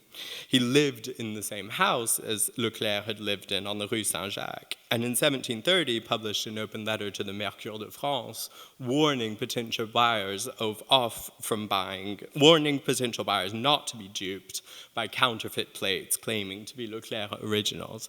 Here he's sort of counterfeiting, but making it clear that they are not originals. So, always interesting to see the paradoxes. With Cochin-Père, a close friend of Gilot's and evidently a frequent collaborator of Rochefort, the latter also participated in the engraving of a series of vases after the ornamental designer Jean-Baptiste Oudry. And finally, I couldn't help but include this small sheet of the coat of arms for the Ordre du Pavillon. The Ordre du Pavillon was a sort of informal order created by the child King Louis XV when he was 7 years old for some of the younger members of his court, with whom he enjoyed playing in the garden tents, the pavillon, which you see in the cartouche on the left, and playing games such as that of Anneau, which you see on the right. So just a few years after Leclerc had engraved the Ordre du Saint-Michel, and a few years before Gilo did the Ordre du Saint-Esprit, Rochefort is engraving the coat of arms for this sort of play order. Rochefort's French career, however, came to an end shortly after the death of Gilo. By at least 1726, Rochefort was living with his wife and son in The Hague, providing luxury frontispieces for manuscripts in a style similar to that of Bernard Picard. There, he managed to parlay his former position as engraver to the Academy of Sciences into a position as engraver to the Academy of History for the newly created Academy in Lisbon for John V of Portugal. Here, we have a copy of the contract drawn up between the king's envoy and Pierre de Rochefort. Interestingly, Rochefort is required to work exclusively for the king, will be paid around 2,000 livres per year, which is a relatively handsome sum, including lodging and expenses, but will have to acquire his metal plates in Holland, at least at the beginning, and this is proof that obviously Rochefort had connections in The Hague, so was evidently there for a little while before 1726. Rochefort arrived in Lisbon by 1728, as demonstrated by a letter from him to Clérambault, Gilot's contact for the Ordre du Saint-Esprit, and evidently a personal connection of Rochefort's. He refers to him as mon cher ami, and other things like that. There, he began engraving illustrations for scholarly publications and portraits of important Portuguese thinkers. Here, I'm showing a portrait of Manuel Azevedo, the eponymous Portuguese engineer, after a portrait by Clare in the Museum of Ancient Art in Lisbon.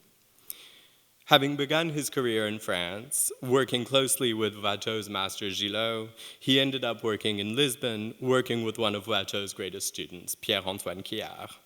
As I'm sure many people in the room will agree, all roads lead to Watteau. Thank you.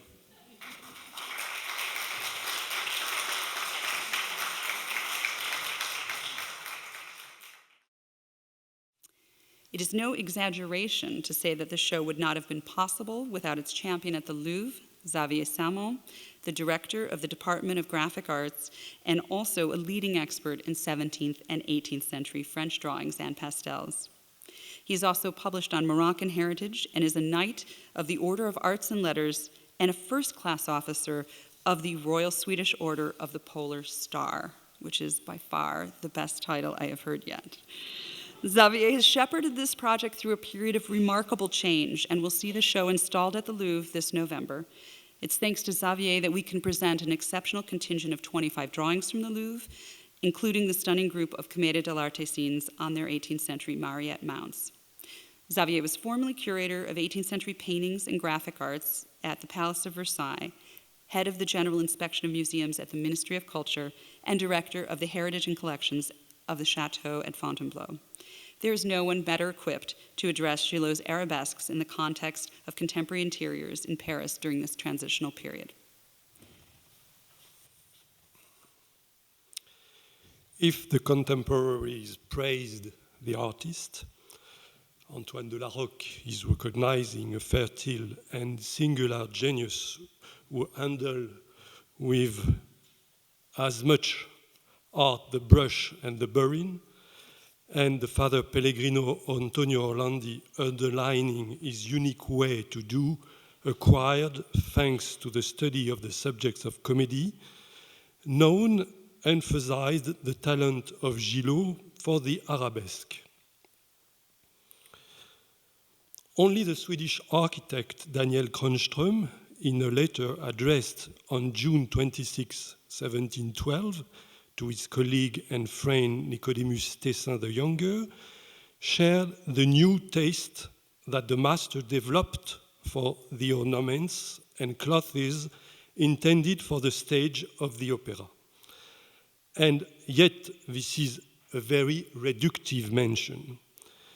Gilo indeed gave models for arabesque, for interior decorations, ceilings, and paneling, but also for numerous luxury objects, tapestries, harpsichords, sedan chairs, firearms, perhaps swords. Organized in Paris on November 9, 1772, and the following days, the sale after the death of the engraver, publisher, and print dealer Gabriel Huquier also included, among a beautiful set of drawings of the master, 4 drawings, 3 of arms of light, and a concert on a screen leaf with ornaments and arabesque, which testify to the diversity of objects and materials for which Gilo had imagined the decoration. Like many other ornamentalists, the artist gave models that they were destined to be engraved in order to form useful notebooks for art craftsmen, weavers, bronze makers, armorers, as well as painters.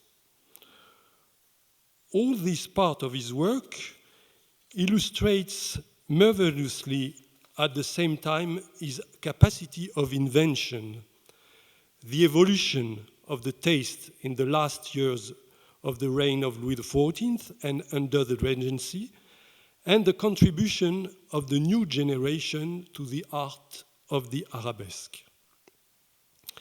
Since the 18th century, the motif multiplied combinations, interlacing lines or plant elements, scrolls or cartouches, structuring the spaces to be decorated. Following Raphael, who had been so influenced by the rediscovery of ancient painting from antiquity, all of Europe had taken a passion for this type of decoration. Between 1684 and 1693, during the decade in which Noël Coipel painted the cartoons for the Triumph of the Gods, emblematic works of the Arabesque taste at the end of the Grand Siècle, Gilo had first trained with his father in Langres, and then between 1691 and 1695 in Jean-Baptiste Corneille's workshop in Paris. Probably drawn at the very end of the 17th century or in the first years of the 18th century, his first drawings with ornamental subjects, portières or pediment sculptures, remain in the line of the Grid Versailles style and are not yet marked by the fantasy that amateurs will be keen to emphasize. One can easily imagine that the freedom Gilo brought to his ornamental works was linked to the meeting he had with his elder Claude Audran. Although this meeting is never documented nor dated, the collaboration between the two artists was highlighted as early as 2009 by Jennifer and more recently by Axel, who both pointed to the presence of Gilo drawings in Audran's studio collection, acquired in 1734 by the Swedish architect Johan Krumstedt, and now preserved at the National Museum in Stockholm. Around 1708, Gilo already knew Audran because he interceded with him to welcome the young Antoine Watteau in his studio. Between 1716 and 1722, Audran may also have entrusted Gilo with the execution of some ceilings on the building site of the Château de Petitbourg, the residence of the Duc d'Antin, Louis-Antoine de Pardaillan de Gondrin, superintendent of the king's buildings. If Claude III Audran was undeniably a major personality for the evolution of Arabesque, he was, however, preceded by other masters. In 1687-1688, André Camus, ordinary painter of the king's buildings, painted the arabesque ceiling of the bedchamber in the Hôtel de Marginalia, the only decoration in his style preserved in Paris, to a design by Jean Bérin. 10 years later, Audran realized his first projects at the Hôtel de Soissons, the Hôtel de Bouillon, the Château d'Annette, and the Ménagerie de Versailles. Painted a few years after the completion of the Italian-style ceiling with compartments and historical subjects in the Hall of Mirrors at Versailles, the decorations conceived by Bérin are of great novelty. In 1687, during his stay in Paris, Nicodème Tessin the Younger underlined their originality. He wrote, "There were 3 rooms with entirely flat vaults surrounded by guillochage, so it's a decoration of intersecting lines, branchissage, vegetal scrolls, busts, medallions, and bas-reliefs, the order of which seemed very pretty. The background was entirely white, and the ornaments on a yellow background with gold, as engraved on the parts in relief and the hollows indicated in brown. In the middle of the flat vaults were either ovals or rounds with incavature, so it's impression of depth, or guillochage. In all the rooms, there was no trace of color and everywhere a white background. The gilding was extraordinarily well executed, like the Galerie d'Apollon in the Louvre. Around the large domed medallion, vegetal scrolls and palmettes played with medallions with antique profiles, winged lovers, and female faces in a scheme governed by a rigorous symmetry and following a scale that gave a large place to each element placed on a white background. In his first projects, known today by preparatory drawings, Claude Audran brought more flexibility, reduced the size of the ornament, gave to asymmetry a prominent place, and renewed the figurative repertoire. The work done before 1698 for the Duke of Vendôme at the Château d'Aneth, then perhaps those of the Ménagerie of Versailles, had led him to paint his motif on gold backgrounds. The effect of flicker must have been similar to that of the small panels of the mirror cabinet in the Hôtel de Gesvres, Rue Saint-Augustin in Paris, which can still be seen today. Built in 1655 by Antoine Lepôtre for the financier Joachim Séglière de Boisfranc, steward to the Duke of Orléans, the house passed into the hands of Bernard Potier, Marquis and later Duke of Gesvres, when he married Marie-Madeleine de Séglière, daughter of Joachim.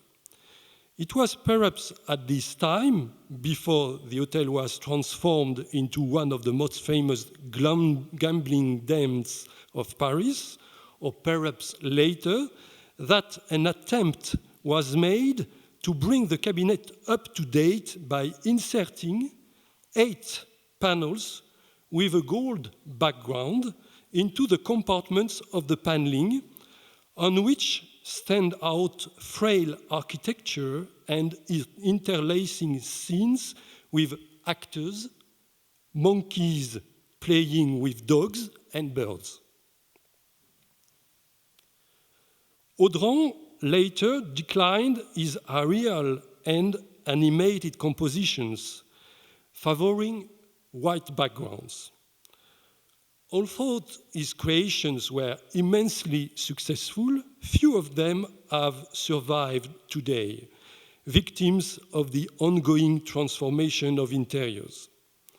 Some ceilings have been dismantled, such as those of the hotel known as the Flessel, Rue Couture-Sainte-Catherine, and the apartment occupied by the Comtesse de Verru in the convent of the Benedictines, Rue du Cherche-Midi, which can be seen in the Musée des Arts Décoratifs in Paris.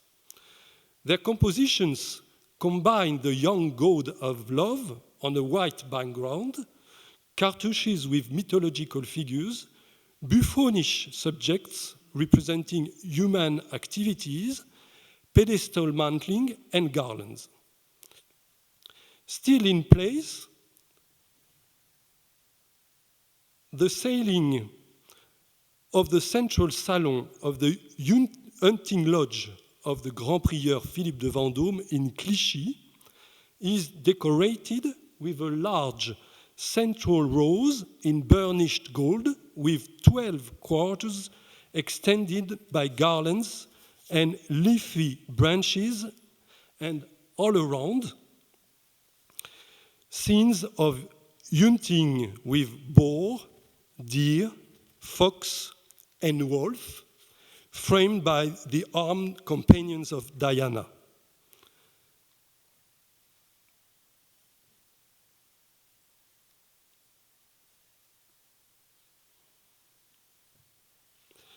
Cartouches in the four corners are with foliage decorated with hunting attributes. It is easy to see the evolution that occurred between Bérin's ceiling in the Hôtel de Mayinel and that of the Pavillon de Vendôme. Audran was able to lighten his compositions by giving more space to the void by multiplying the vegetal elements, by reducing the scale of his figures and ornaments, and by introducing on several of his creations subjects of monkeys, birds, and characters of the Italian comedy. With an overflowing inventiveness, the master knew how to vary infinitely each of his compositions. As Caylus reveals in his Life of Watteau, his light and frail arabesques are likely to receive various subjects of figure and other at the will of the private individuals that he knew to put in the taste to make decorate their sailings and their paneling, so that several artists of various kinds found employment there.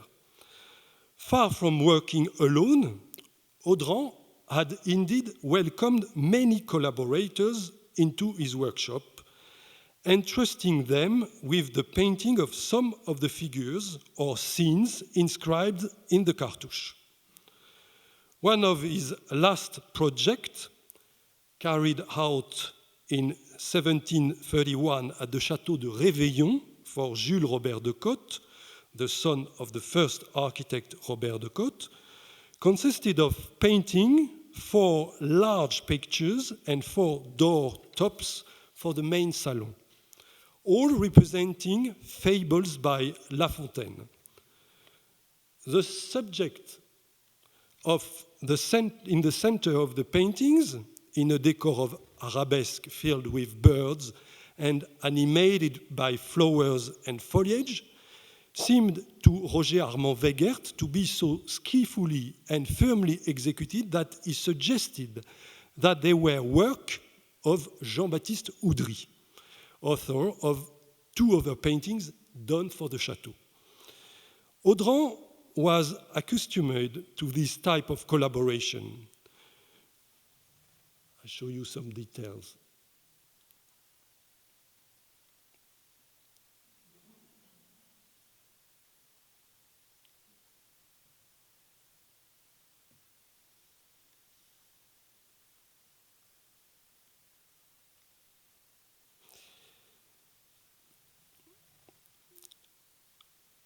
Audran was accustomed to this type of collaboration.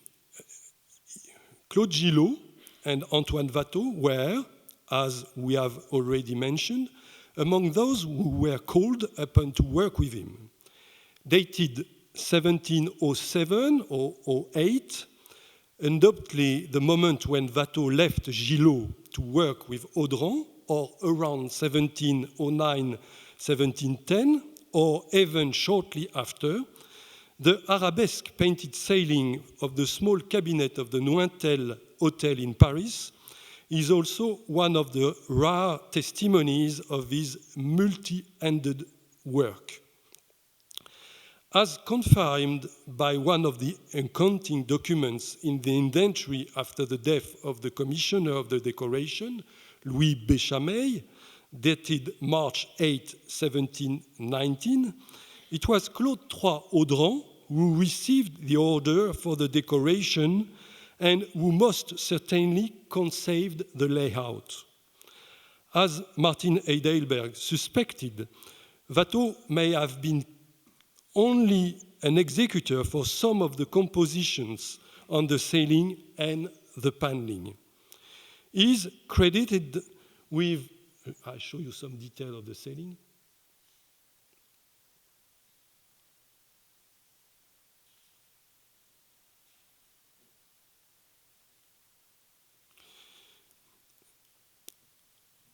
So Watteau is credited with 2 panels reused for one of the doors of the main salon of the hotel, depicting Bacchus on the one hand and a couple of Italian actors on the others, and they are preserved today in Valenciennes. Both works were effectively engraved by Pierre Aveline with Watteau's name, one with the title L'Enjôleur, chosen the couple of comedians, and the other as Le Faune, describing the young Bacchus. However, Watteau may not have been the author of all the ornamentation. All the arabesque decoration of the trellises, scrolls, consoles, bouquets, and birds on the panels and on the ceiling of the small cabinet bear a strong resemblance to many of Audran's surviving painted creations, both in motif and execution. Perhaps Watteau was responsible with animating the symmetry of Audran's ornamental frame with his figures at the request of his new master. He did not yet show the spirit of freedom that led him to imagine for his later arabesque the asymmetry of cartouches with singular shapes and contours within which his figures and nature seek to escape. This was also the approach of Gilo, whose arabesque decorations are undeniably influenced by Audran, but who also knew how to give a more important place to his figures within his fragile mounting buildings. Who of Gilo or Watteau was the first to develop the arabesque in this way? It is today difficult to answer, so much so that we perceive today the emulation that Audran aroused within his workshop. Thanks.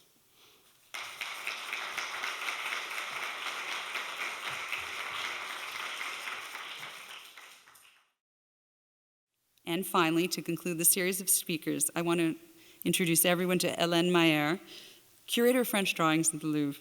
I have been tremendously fortunate to have a counterpart so well-versed in this period and interested in Gilo. I've learned so much from Hélène over the past years.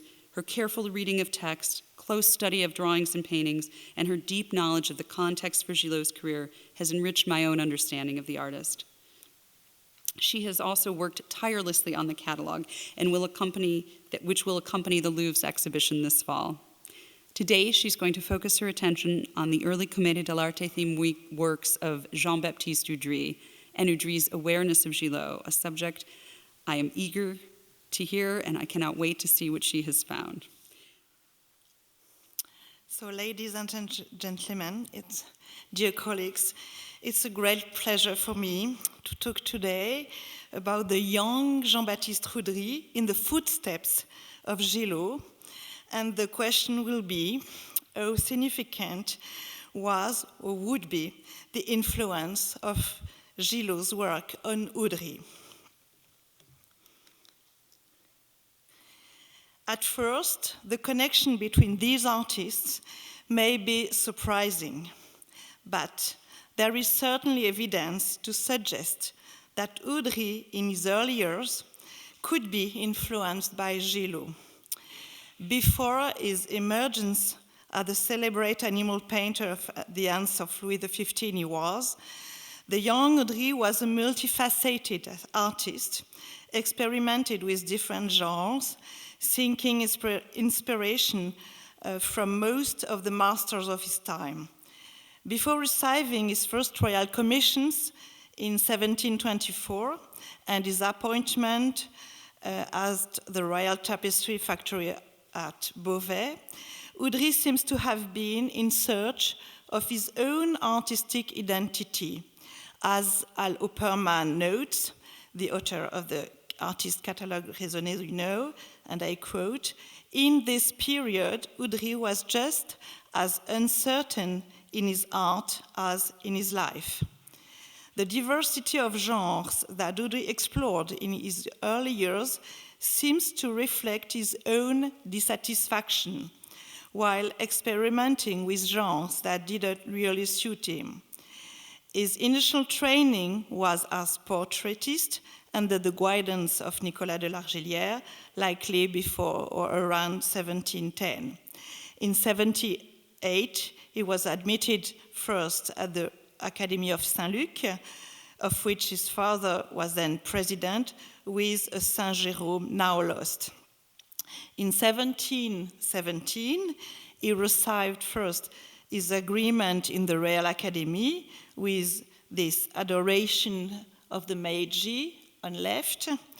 This was the first and last of his religious subjects, and the painting was harshly criticized by the artist biographer, Abbot Gougenot, who wrote that this work didn't warrant Oudry's recognition as a painter of history. In 1719, Oudry was finally admitted at the Royal Academy with the allegory of abundance, you can see on right. And this work clearly shows the influence, of course, of Largillière in both subject and colors. It is a sort of synthesis of all the genres that Oudry had experimented with during his early period: portrait, landscape, still life, and animals. So in today's lecture, I would like to give you a sense, or a sort of Oudry before Oudry, by exploring through his drawings the early part of his career and the influences he drew from Gilo. It makes sense that Oudry is mentioned by a few art historians about Gilo. Opperman, the first, made this connection between these two artists, comparing Oudry's drawing to Gilo's ones. He wrote, and I quote, "Out of all the drawings by his contemporaries, Oudry's most resembles those of Gilo's." From the outset, Oudry excelled in drawing, while his teacher, Largillière, drew a very little. But in Oudry's earlier drawings, there may have been some confusion of attribution with Gilo's ones, as evidence, for instance, with this first example. It's the frontispiece of a disassembled album at the Museum of Fine Arts in Dijon. In this drawing, the two characters are coming from the Italian Commedia. In an enclosed garden, Pierrot on the left holds up a drapery, while the masked harlequin on the right is painting the album's title, "Various Sketches of All Kinds of Clothing Portraits, 1717. For a long time, this drawing was attributed to Gilo because of its subject, of course, style and technique, which is pen and black ink, highlight with white gouache on brown paper. We can already notice that Oudry, who was by nature a painter, makes a more marked use of white gouache than Gilo. In the 70s, Maurice Cerulaz and Pierre Rosenberg reattributed this drawing to Oudry instead of Gilo, comparing it to a very similar sheet at the Louvre, at the same paper, dimension, technique, and subject. So here is the frontispiece of the second volume of Oudry's Livre de Raison, a sort of Liber Veritatis, as Claude Lorrain did as well. This Livre de Raison mainly reflects inside Oudry's earlier career as a portraitist, following in the footsteps of Largillière. In fact, Oudry is said to have painted about 100 portraits, but today only about 15 have been identified. In this drawing, the drapery inscription reads, "Second book of all that I have painted or designed began on August the 1st, 1716. Indeed, from the outset of his career, Oudry maintained up-to-date records of his works, very useful for us today. We can clearly see that in his early years, Oudry began to incorporate the emerging trend of characters and scenes from the Italian Commedia dell'arte. Oudry adopted this theme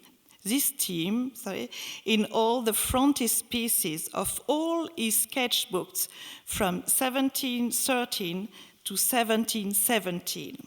So these various frontispieces are very homogeneous in style and technique, all executed on gray, brown, or blue paper with brush and brown wash, enhanced with white gouache. During this period, the older generation of artists from the end of the reign of Louis XIV were either creating their final masterpieces or had already passed away, such as Lafosse, Jouvenet, and Coypel, who had stopped painting in 1717. So the new generation, including Oudry, was then seeking for a new approach, both in content and style. So Gilo brought this new spirit with his picturesque genre subjects inspired by Italian theater, fashionable, as you know, in Paris in the 1680s. So when Oudry began his Livre de Raison in 1713, Gilo had already established a solid reputation, especially at the opera, as Watteau was just been agreed in 1712 by the Royal Academy. Here is the frontispiece of the first volume of this Livre de Raison, and it depicts again Arlequin and Pierrot paying tribute to the artist in a portrait set in a medallion and playing the guitar. On the pedestal, there is the following inscription: book in which I have recorded everything I've painted, began in June 1713. Known for his jovial nature, Oudry loved music, played the guitar, and enjoyed improvising plays, often dressed up as Pierrot, especially at parties at the Château de Voré in the Perche, near Paris, where he was invited by his patron and friend, Louis Fagon, the financial superintendent and state councillor of the Regency. In this drawing, Oudry represents the motif of the reverence of Arlequin on the left, that seems not yet to have been established in the picture before the 1700s. It's not present, for example, in the drawing and in the etchings depicting Italian characters by Bernard Picard. In this series where Arlequin is depicted, as you can see, he's shown standing tiptoe, carrying the bat he uses to strike blows, but not making the reverence. Nor can we find the reverence of Arlequin in the illustration for the Italian theater of Gherardi, engraved by either anonymous engraver or by Desrochers. They are always representing Arlequin making the show, but not the reverence. On the other hand, Oudry's Arlequin bears a striking resemblance to one of an etching after Gilot's drawing entitled The Reverence of Arlequin. This etching belongs to a series of 6, first engraved by the Comte de Caylus and completed by François Joulin, Gilot's pupil. So in this series that you can see, it includes 4 Arlequins in different poses, as well as Scaramouche and Mezzetin. And we can see also in this series that the seated Arlequin comes from the figure of the Gilot's painting, the Tombeau de Maître André. This series is dated 1525, suggests that Oudry may have had access to Gilot's drawing as early as 1713 or a bit later through the etchings of the Comte de Caylus, so a few years before the etchings were finally published in 1725. This may be an important clue to a connection between Gilot and Oudry.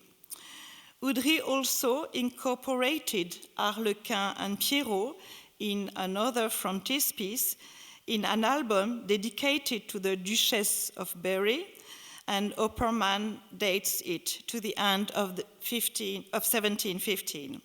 This album of rebus puzzles was intended for Mademoiselle Marie-Louise Elisabeth d'Orléans, the eldest daughter of the regent, now known for extravagant parties and lifestyle. It also implies that our young Oudry likely had already access to the court at the beginning of his career. Finally, Pierrot appears also in a bust in the last known frontispiece by Oudry. Again, it's a self-portrait of the artist, alone, arms crossed, on a pedestal and in a landscape. This is the frontispiece of his book of drawings from life and imagination, began in June 1714, as shown in the inscription on the pedestal. This sketchbook, now in separated sheets, contained landscapes from the outskirts of Paris, near the banks of the Marne. So as we have seen, Oudry loved a lot representing the main characters of the Commedia dell'arte in his different sketchbooks, inspired by Gilot's iconography and style. Arlequin and Pierrot are also the subject of one of the first paintings by Oudry representing Italian comedians in a garden. This painting, signed and dated 1719, was sold in Paris in November 2020. It could probably be the painting described in the inventory after the artist's death, showing that Oudry was particularly attached to this painting that remained in his studio throughout his life. It's the first painting by Oudry that is not a portrait, and it achieved some success because of its charm. It was engraved probably by Chedel, and there are at least 6 other versions of this painting, and among them several copies, such as this one in the Fine Museum of Bordeaux, given to the museum in 2007. Opperman compared this painting to one of Watteau's early paintings from around 1710. The Watteau's painting is lost, but known through an etching by Charles-Nicolas Cochin titled To Preserve the Honor of a Beauty, pour garder l'honneur d'une belle, and its counterpart on right is also only known by another etching called Beauty, Pay No Heed, Harlequin is a traitor, Belle n'écoutez rien, Harlequin est un traître. They are depicting, as you see, Harlequin in love and the doctor finding his daughter alone with a lover. This painting is unique in Oudry's work, as it shows his first attempt to imitate Watteau instead Gilo, but it still shows also the bright color palette reminiscent of Marginalia style. This illustrates how Oudry was first influenced by Gilo in drawings and later by Watteau in paintings, always with Italian themes. As it was the fashion at this time, Oudry also chose to represent Italian theater characters in his main decorative project, a series of paintings for the Château de Voré, where he worked between 1720 and 1723 for Louis Fagon, to whom he had been recommended. As you understand, Oudry's encounter with Fagon, a man of power, was a turning point of his career. Fagon introduced the artist to the royal court, leading to his first commission in 1724 for 3 hunting paintings for the Château de Chantilly. Oudry's appointment to Beauvais was also made possible thanks to Fagon's support. Fagon had acquired this castle in 1719 after the death of his father, who was well known as one of Louis XIV's physicians. Fagon redesigned the gardens, embellished the chateau, and then commissioned Oudry to paint a series of 9 canvases for the Italian reception room of the castle.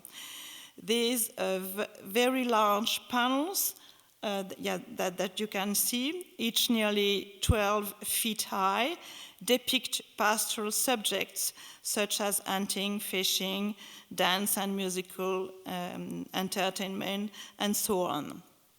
This decoration remained in place until 1999 and then was acquired by the Louvre in 2022. It's now on display in the new rooms of the Objets d'Art department. So I show you some picture of the presentation nowadays. And all the details of these panels. And in this decor, we can see that Oudry incorporated the emblematic characters of Pierrot, Arlequin, Metzetin, and the Doctor into 3 scenes, especially in the scene of game at left, dance in the middle, and fishing on right. Oudry lightly combines characters and decorative motifs with a sense of invention and chromatic refinement. This panel featured too a rich decorated arabesque with flowers, birds, and of course, monkeys. So these panels could be also compared with the decoration of the Hôtel de Neuchâtel in Paris when Watteau worked in the studio of Claude Gillot. This decor had an important influence at this time and certainly on Oudry too. Through the decor of Voré, Oudry also established his place, a small place, but anyway, in the long succession of Regency decorators from Jean Bérin to Watteau. We also know that Oudry and Gilo must have met each other during this period, as they were both involved in the famous opera The Element, performed on December 1721 at the Tuileries Palace with the young Louis XV on stage. And for this opera, the most performed in the 18th century, Gilo provided the costume designs, and it was actually his last project for the opera, while Oudry and Antoine Dieu were in charge of the set designs. Like Gilo, Oudry's contribution to the art of book illustration is an important milestone in his work, as well as in the history of illustrated books. Like Gilo, Oudry began also by illustrating one, possibly more, calendars. In 1986, the Louvre acquired this calendar by Oudry of about 40 pages, dated 1715. This calendar concerned January and February 1715, and each day of the month is illustrated with an episode from the life of a saint or his martyrdom, likely intended to be engraved. This calendar shows Oudry's talent for composing narrative scenes, alternating landscapes, rustic and interior scenes. The 2 frontispieces of this calendar depict, by coincidence, winter landscapes, much like Gilot's calendar dedicated to the historical winter of 1709, a decade that the historians have dubbed the Little Ice Age. For this illustration, Oudry continues with his technique of brush and wash, highlight with white gouache on blue paper. And these 2 winter scenes, describing one on left skaters on a lake and a shipwreck, are like little windows onto the world with trompe-l'œil effect. And could be compared with this sort of also windows that Gilo created in his calendar of 79. So with these calendars, Oudry also shows his talent for vignettes and his picturesque style, suggesting that he may have looked to Gilo's work. And we cannot conclude this comparison between Oudry and Gilo without mentioning Oudry's illustration of major literary works. In about 1725, Oudry undertook two ambitious projects, illustrating Paul Scarron's roman comique and the fables of La Fontaine. These projects mark the beginning of the major period of the artist. Published in the mid-17th century, the roman comique recounts the adventures of a troupe of actors, and in a sense, Oudry continues to depict scenes of theater. The idea of illustrating the roman comique came to Oudry when he discovered, probably at the Gobelin in Paris and not in place, as Horace said, the painting that were commissioned around 1719 by the Marshal de Tessé for his Château de Verny, also in Perche. So you can see a view of the painting set in wood panelings in the chateau. And for a long time, these paintings were thought to have been painted by an unknown artist named Jean-Baptiste Oudry. But today, these paintings are attributed to Pierre Denis Martin the Younger.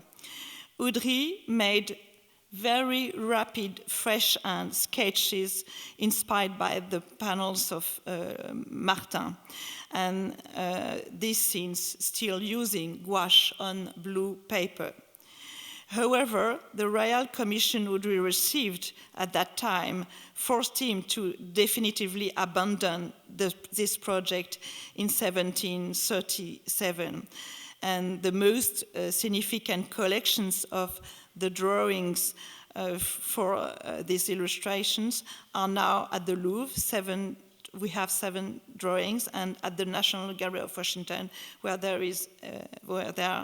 are 8 drawings. I show you 2 or 3 of these illustrators. The battle in the gambling den here, and with this very rapid style, and the adventure of the chamber pot. These scenes may show some analogies to Gilo's illustration for the fables by Oudard de la Motte, considered in 1720 as one of the key reference work of illustration. So it's possible that Oudry looked at Gilo's vignette and was captivated by their humor.